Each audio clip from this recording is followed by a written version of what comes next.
we're getting a little unchronological here. One reason why Con Air, I will always have a place in my heart for the movie Con Air, is that I took the jet bus from, it's JETT, it's Jordanian something, from Amman, Jordan to Damascus, Syria. It was like a $5 bus, air conditioning, and they play movies.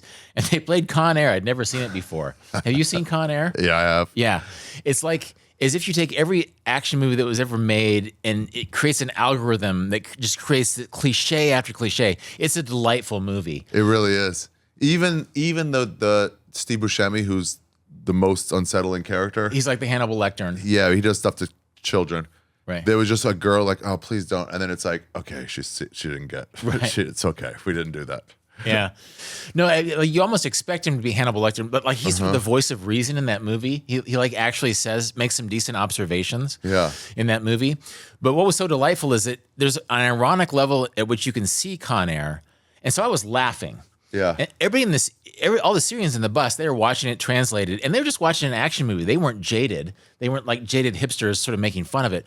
Whereas I was laughing because it is a funny movie. I mean, it's a delightful movie. But it's funny, I saw it when it came out, and I was like sick. And then like all those movies, like 8 years later, like this is ridiculous. It's totally ridiculous. Yeah, he's landing him on the strip in Vegas. It's so enjoyable. Yeah, and the fact that I was laughing, and the Syrians were turning and looking like, okay, not sure why he's laughing. Like they were sort of rooting for the Nick Cage character, and then pretty soon they're like handing me their babies and giving me food. Like I was Mr. Personality. Like I was having so much fun with this movie. That to this day, Con Air, the movie, reminds me of taking the bus to Damascus. And so that was my entree, is that basically I met like 30 Syrians because I thought Con Air was hilarious. And they were cheering. Like they were at the end of the movie when Nick Cage lands a plane on the Vegas Strip and and Steve Buscemi gets away or whatever.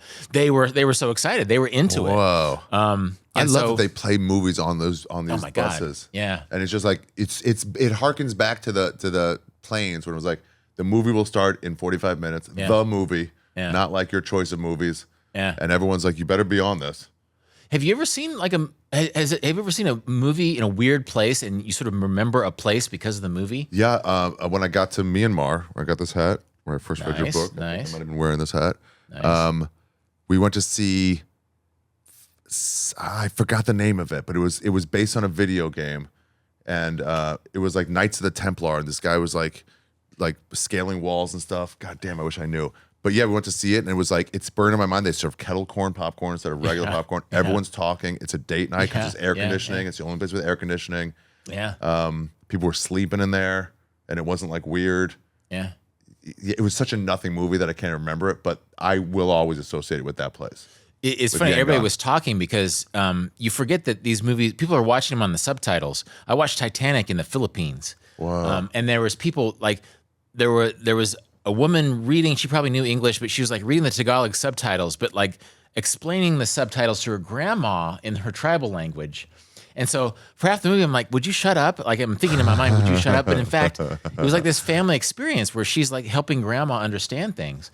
Actually, I saw, not to get off on a tangent, when I was hitchhiking across Eastern Europe, I saw some art movie in like Budapest. And my Hungarian friends were translating, who I'd met that day, were trying to translate the movie for me. As it was going, and so I was sort of like the other Hungarians in the cinema are like, we can read the subtitles. Why are you talking? Well, they were reading the Hungarian subtitles to the American, and it's fun. It's fun how communal movies can be. Like cinemas can be kind of cool communal places. Yeah, but this wasn't even a cinema; it was a bus. And so to this day, I'll always think of Syria when I watch Con Air. I love the idea of them cheering, like really getting into it. Yeah, no, I think there was this sort of guilelessness that there's probably fewer entertainments in Syria in general, but they were just excited. They were watching, it was like an old-fashioned, it was like watching a movie when the sound came around in the 1930s. They were just into it. Wow. They were all in. Where you been and where you going? This is Ari's travel show, yeah. We're gonna go on a journey today and see what there's to see in this big world. We're exploring different places, seeing all different types of faces. We're gonna talk about travel today. It's